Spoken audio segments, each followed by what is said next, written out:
Halo teman-teman, perkenalkan saya Muhammad Iqbal Felani dari kelas RC1 Manajemen semester 6 dengan nomor NEM211356. Saya di sini akan sedikit menjelaskan mengenai materi tentang audit sumber daya manusia. Untuk memenuhi tugas OAS mata kuliah audit sumber daya manusia, mari kita simak dengan seksama.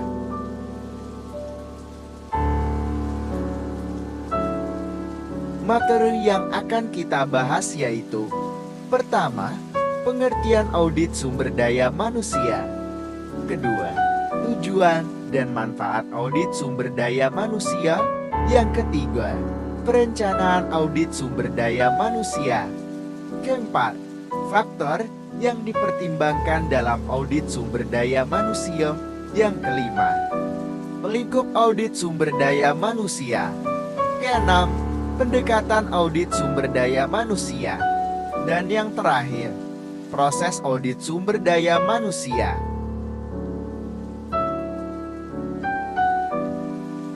Selanjutnya, pengertian audit sumber daya manusia.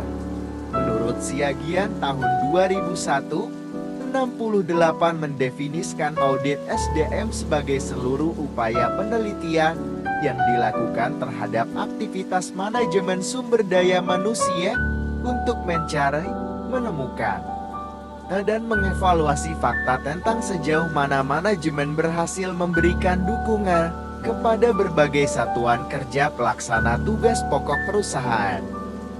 Secara umum, audit sumber daya manusia adalah seluruh upaya penelitian guna memeriksa kualitas secara menyeluruh dari aktivitas yang dilakukan oleh sumber daya manusia pada suatu divisi atau perusahaan untuk mendukung tercapainya tujuan perusahaan.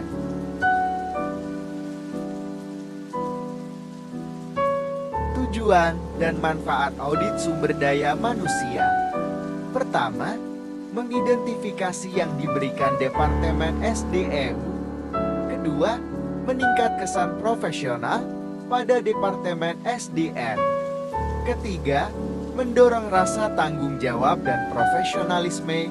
Keempat, memperjelas tugas dan tanggung jawab. Kelima, memastikan penerapan kebijakan dengan persyaratan.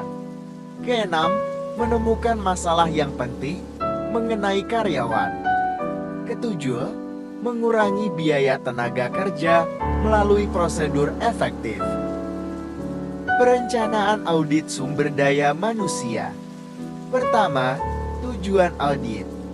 Kedua, lingkup audit. Ketiga, objek audit SDM. Keempat, alokasi waktu. Kelima, persiapan diri. Keenam, metode audit. Dan yang terakhir, format laporan. Selanjutnya, faktor yang mempertimbangkan audit sumber daya manusia. Pertama, penentuan kebutuhan karyawan. Kedua, rekrutmen. Ketiga, penempatan. Keempat, pengendalian. Kelima, pelatihan. Dan yang keenamnya itu kesejahteraan karyawan. Kemudian, lingkup audit sumber daya manusia. Pertama, keterkaitan dengan strategi perusahaan. Kedua, penyelenggaraan semua fungsi SDM.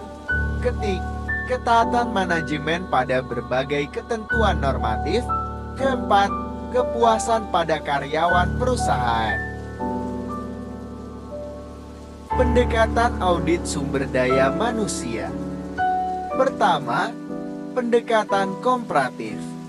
Kedua, pendekatan otoritas pihak luar. Ketiga, pendekatan statistika. Keempat, pendekatan kepatuhan. Kelima, pendekatan manajemen berdasarkan kepatuhan. Materi yang terakhir yaitu proses audit sumber daya manusia. Yang pertama, mengkomunikasikan gagasan dan makna. Kedua, memilih dan menyusun tim audit. Ketiga, mengumpulkan data, fungsi dan unit yang berbeda. Keempat, menyiapkan laporan audit. Kelima, membahas laporan dengan manajer terkait. Keenam, memasukkan berbagai tindakan korektif ke dalam proses penetapan. Terima kasih yang sudah menyimak materi yang saya jelaskan. Kurang lebihnya mohon maaf. Wabillahi taufik wal hidayah. Wassalamualaikum warahmatullahi wabarakatuh.